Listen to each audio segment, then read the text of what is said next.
guys, TavHD here and welcome back to another video, and today we are doing an unboxing and setup of the Samsung UHD monitor UJ59, and this is a 32-inch 4K panel with FreeSync technology.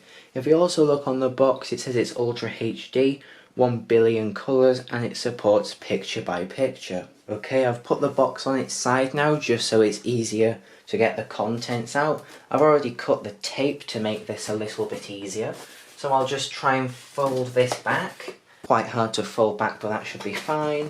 Fold back the other side, and inside over there we have some instructions. Taking a look at those instructions, it's just telling you about the control stick on the back. Instead of having actual buttons to control things, it's got a sort of joystick, and the other two Samsung monitors I have also use that. Okay, so in the top of the box here, first off we have the energy efficiency rating there.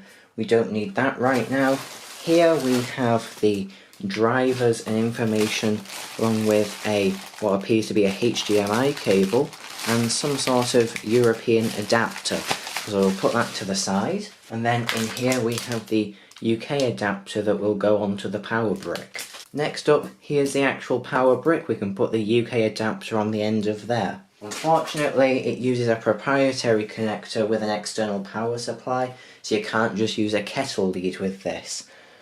Here we have the bottom of the stand. Very Samsung, they've been using this design for quite a few years now. Then finally in the top here, we have the neck of the stand. So the bottom of the stand connects to one side, and then the monitor connects to the other. Now we can lift out this top piece of polystyrene, and underneath there is the monitor. So I'll lift this out now and move the box off to the side. Okay, I've just moved the box out of the way. Here's the monitor inside some sort of bag. On here it says don't give the bag to a baby and don't suffocate on it, so make sure you don't suffocate. So now we can just take the monitor out of the bag, being careful not to touch the screen because fingerprints are a right pain to clean off screens. Okay, I've just taken the monitor out of the bag and now put it face down on the bag so it doesn't get scratched.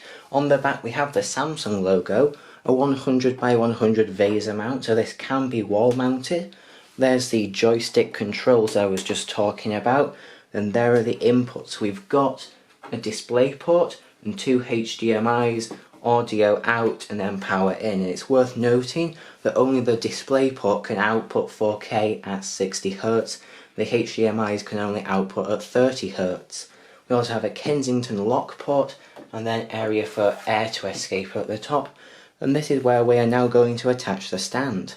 Okay, here I've got the neck of the stand, and I believe this can simply just slide in to the holes on the back. Right, this is actually quite hard to get on, and I'm not sure how much force I'm meant to use. Okay, I finally got that on. It just requires a lot of force. I just checked in the manual and it said to push it on, so I just pushed a bit harder and on it went.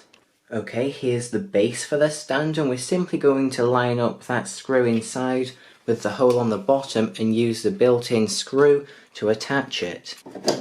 Okay, then just turn that clockwise and it will attach. Okay, that's the stand now securely attached. Let's put this upright and plug it in. Okay, the monitor is now upright as you can see.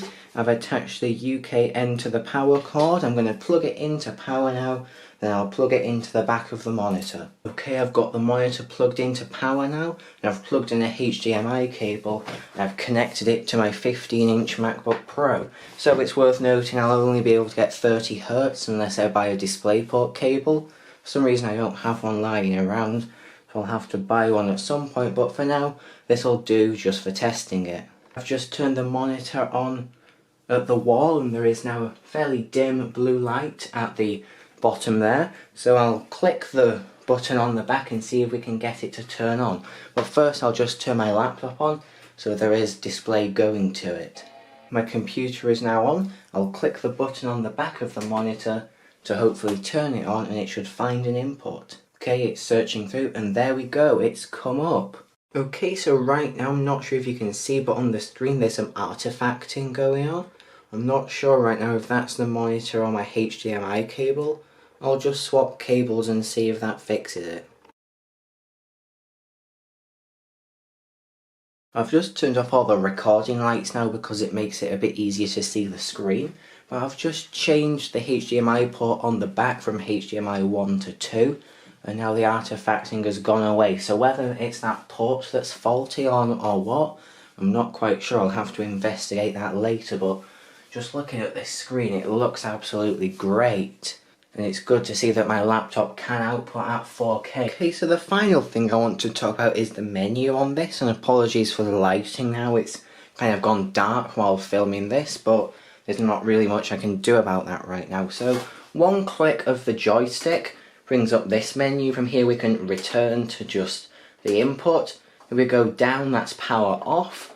And to the right, that is picture-in-picture / picture-by-picture. So if you have more than one input, you can divide the screen up and have different inputs on different parts of the screen. If we go up to menu, that's where we can change all our different settings in there. For now, we can go off that. And then to the left, that is source, where you click that and it goes through and finds the right source. But if we go off that menu and just click upwards on the joystick, this menu comes up where we can change the contrast, brightness and put iSaver mode on. So that's it for that menu. It's actually quite simple. I know lots of people don't like the way it works, but I've kind of got used to it because I've used Samsung monitors for the past 5 years or so. So once you know how it works, it's quite easy. So I think that is pretty much everything. So I think that is everything for this setup video of this monitor. I'll probably do a full review once I've used it for a while and when I've investigated if the HDMI 1 port is faulty or not. If it's faulty, I'll have to return this and get another one. If it's just my cord, then that's just my cord playing up. So thank you for watching this video. I hope it was somewhat useful because there's hardly any videos of this monitor on the internet that are in English. So thank you for watching this video and I'll see you in the next one. Goodbye.